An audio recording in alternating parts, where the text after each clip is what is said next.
Hi guys, I'm gonna do a little mask demo just because as a nurse I need to nurse-splain a bit about masks to people, especially if we're gonna start to wear them a bit more. There's two kinds of masks. The first one is a procedure mask, which is this little flimsy guy. It is pretty thick material. It has a darker side and a lighter side. And it also has this bendy part, which is the top part, which goes over your nose. These ones are meant for single use.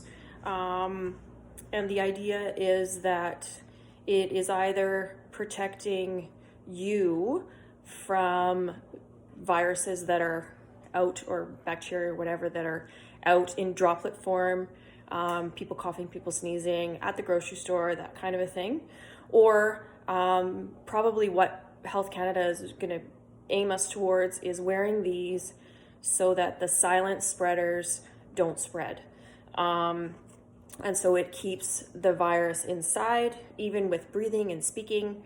It doesn't splash, your droplets don't splash into anything. Now, the only time COVID-19 virus is airborne for any length of time is when it's in a droplet, and it usually drops after about 2 meters, 6 feet, or when we're intubating someone.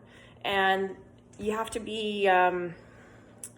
realize that that's a pretty high level procedure, and that's what the N95 masks are, these guys. Or there's a duckbill one as well. Now, healthcare workers have been fitted for them so that we know that when we put them on, that a certain style, that they're gonna fit us and they're gonna be tight, and we have confidence in that.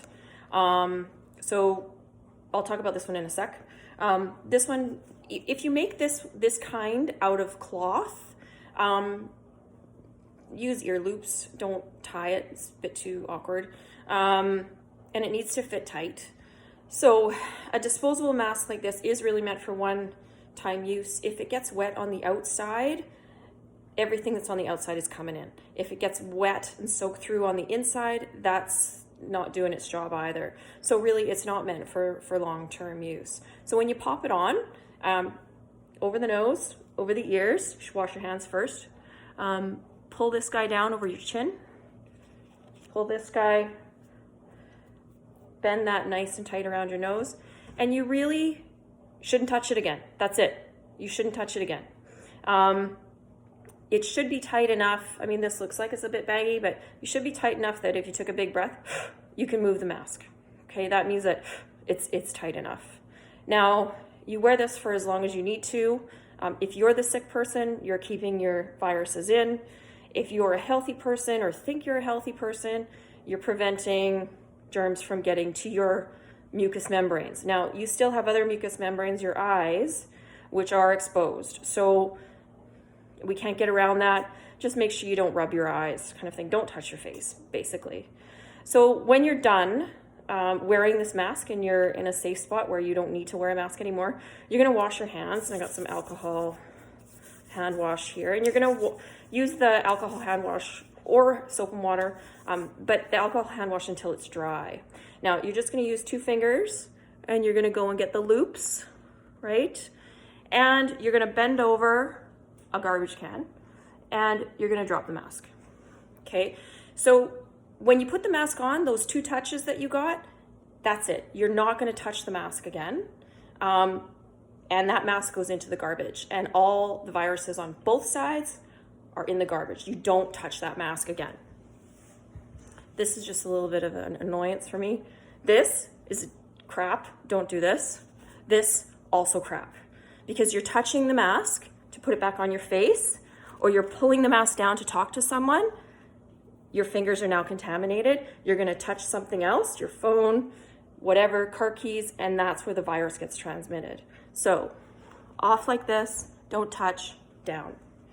Now, if you have one of these at home and you wanna wear it and it's clean, what you can do, and this isn't for nursing, this is just for going to the grocery store, and this is the only mask you have. It's a good mask.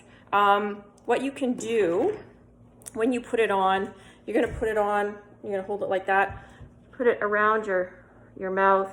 You're gonna take this strap, the bottom one, take it all the way back to around your neck. You're gonna take this one and put it above your ears, adjust it a little bit, same kind of thing. These ones are tighter, I don't know. They make more marks anyway. You're gonna make sure it's tight around your face, tucked under your chin. And we often do a little bit of a test to make sure it's sealed. Now these are hot, very, very hot. So do what you're gonna do. And then when you're ready to take it off, and you want to reuse it again because these are sort of in precious supply, what you can do is you can use a little Tupperware container. And like I said, this is not for hospital, this is just for your own personal use, is you can pop this, and you're not gonna be able to hear me, pop this in here, pull this guy over.